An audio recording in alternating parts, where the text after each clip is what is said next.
Hello, everyone! We've all been there, haven't we?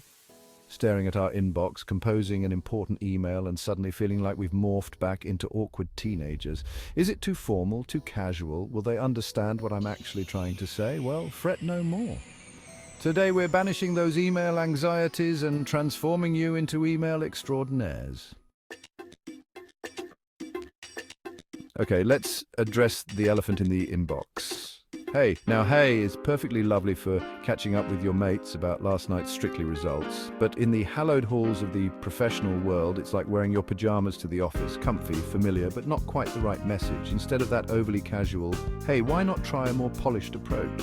Hello, or a good old-fashioned dear name, exudes respect and sets a professional tone from the get-go. Trust me, your recipient will notice the difference. Now, I adore a bit of just as much as the next person, but in our emails, it can make us sound a tad unsure of ourselves, like we're tiptoeing around instead of striding in with purpose. I just wanted to ask becomes a far more confident I wanted to ask, see? Direct, to the point, and no time wasted on unnecessary fluff. Remember, in the world of emails, brevity is your best friend. Now, where are my manners? We Brits do love an apology, don't we? But in emails, constantly apologizing can make us appear less confident. Instead of sorry for bothering you, let's reframe it with a touch of gratitude. Thank you for your time is a wonderfully polite alternative that acknowledges their busy schedule while subtly reminding them that your request is important. Chapter 4, ASAP. Hold your horses. Oh, ASAP, that acronym that strikes fear into the hearts of employees everywhere. Listen, we all want things done quickly, but demanding ASAP can make you sound like you're barking orders.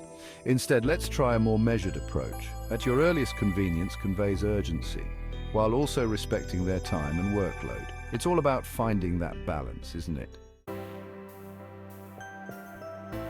Chapter 5, I think. Channel your inner expert. Now, there's nothing wrong with a bit of humility, but constantly using I think in emails can make you sound unsure of yourself. It's like you're asking for permission to have an opinion. Instead of I think this approach could work, be bold. This approach could work sounds far more confident and authoritative. Remember, you're the expert, so own it. Chapter 6. Be decisive. It's all so vague. In the world of formal emails, precision is key. Instead of, it's kind of difficult, be more assertive and say, it's challenging, see? Clear, concise, and no room for misinterpretation. Chapter 7, hopefully, let's manifest success. Hopefully is a bit like wishing on a star. It's lovely, but not exactly action-oriented. Instead of hopefully, you'll review this soon and try a more proactive approach. I look forward to your review implies that you expect a response and subtly nudges them to take action. It's all about that gentle persuasion, darling. Now, a lot is perfectly acceptable in casual conversation, but in formal emails, it lacks a certain sophistication. Let's elevate our language, shall we? Instead of a lot of changes, consider numerous changes or extensive changes. These alternatives add a touch of elegance and demonstrate your impressive vocabulary. Totally. It's a word bursting with enthusiasm. But in the realm of formal emails, it's best to reserve totally for those moments of unrestrained joy, like when you win the office bake-off. Instead of I totally agree, opt for a more refined I completely agree. Subtle changes, my dears, but oh so effective. Last but not least, let's give thanks a little upgrade. While thanks is certainly friendly, thank you exudes a more polished and sincere tone. It's a small change, but it makes a world of difference in conveying your gratitude professionally.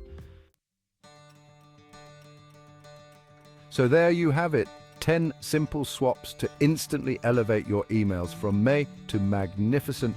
Remember, clear, concise, and courteous communication is the name of the game. Now go forth and craft those email masterpieces. So there you go, 10 simple tweaks to make your emails sound professional. Ready to write better emails? Like and subscribe for more English tips.